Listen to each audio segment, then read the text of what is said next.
Hello. Okay, so it's time to bring you guys Turner Talk number 5. And in Turner Talk number 5, I'm going to be describing how wrestling is a microcosm of life. Okay, so let's get right into it. Microcosm is defined as a community or unity that is the epitome of a larger unity. So especially like a smaller example of a larger whole. Okay, so wrestling is definitely a microcosm of life in general, and definitely relating to the workplace and higher education and things of that nature. Okay, so a lot of people understand that aren't wrestlers or aren't really involved in the wrestling world. Understand that wrestling teaches someone hard work, dedication, and sacrifice. Those are kind of a given. Most people know that wrestlers work as hard or harder than any other athlete, and it takes lots of dedication and sacrifice to miss meals if you need to. You shouldn't miss meals, actually. Reduce your meals, go to practice whenever your friends are out doing other things, get extra workouts in, decide not to have that dessert after dinner because you got to make weight the next day. So those are kind of common themes and common concepts that people understand. But I'm gonna talk about some things that you might not understand about wrestling that it's teaching you for life. The first thing I'm going to talk about is attention to detail. Attention to detail. Okay, so in wrestling, you have to have attention to detail because if you come in to weigh in and you're 1 or 2 tenths over, and it's 10 o'clock, and the weigh-in's at 10, you're not going to get to wrestle.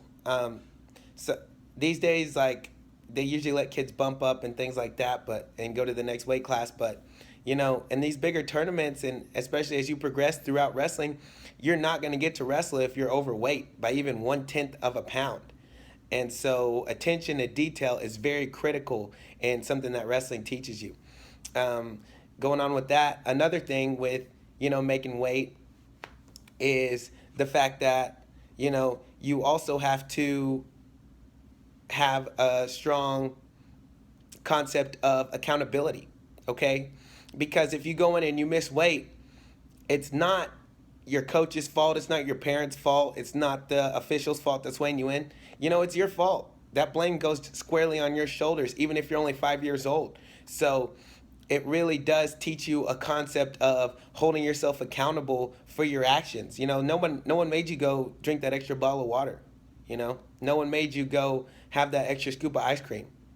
That was on you. Okay. Another great thing that wrestling teaches you is hygiene and cleanliness.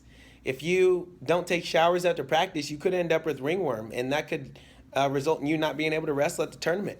So that's another accountability thing, but it more solely relates to cleanliness. If you wrestle, you can't have hair that goes past your shoulders. You got to be clean cut. You can't have your fingernails can't be long. Your fingernails got to be under control. You got to have everything dialed in, and you got to be nice and clean to be able to wrestle. So another thing is social skills and communication.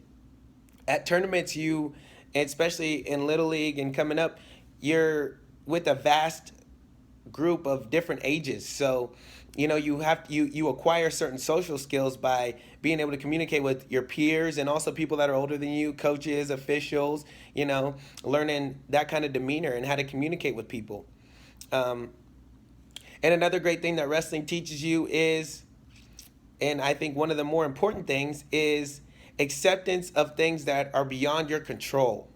And good coaches, and if you come from good programs, you learn you don't ever talk to the official. You don't ever talk to the official. That's what I hate more about basketball, the NBA, than anything, is that the players continually whine and cry to the official. Okay, the official is somebody that's outside of your control. That's outside of your influence. Whining and crying to the official is not going to help you plead your case, and it's not going to help you get any calls. And you shouldn't be relying on that anyway. So a big saying that we have in wrestling is take it out of the official's hands. Take it out of the official's hands. And what we mean by that is that you should score so many points, or you should pin the guy, or you should dominate the guy so much that even if the official makes what you would deem a bad call, it's not in the official's hands. The match is so far out of the official's hands that nothing that they can do has any kind of impact on the match. So taking it out of the official's hands. So wrestling teaches you accountability. It teaches you to focus on the things that you can control. You know, it teaches you also about deadlines. You know, I just talked about how if it's at 10 a.m. and Dwayne's at 10 and you're a tenth over, you're not going to get to wrestle. So you can't cheat that. If you know it takes you a certain amount of time to lose a pound or two, then you're going to have to use that time wisely. So it teaches you time management and deadline and the ability to make deadlines, and that's going to translate to the workplace. That's going to translate to school and everything.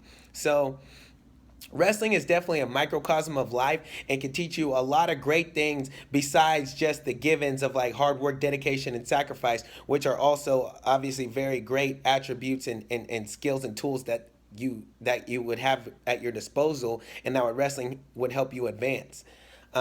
So yeah, Turner Talk number 5, wrestling is a microcosm of life. Wrestling can teach you anything you need to know to be successful in life, in school, at the workplace, and all other aspects. So Turner Talk number 5, wrestling is a microcosm of life. Make sure you subscribe, and we'll see you next time. Thanks.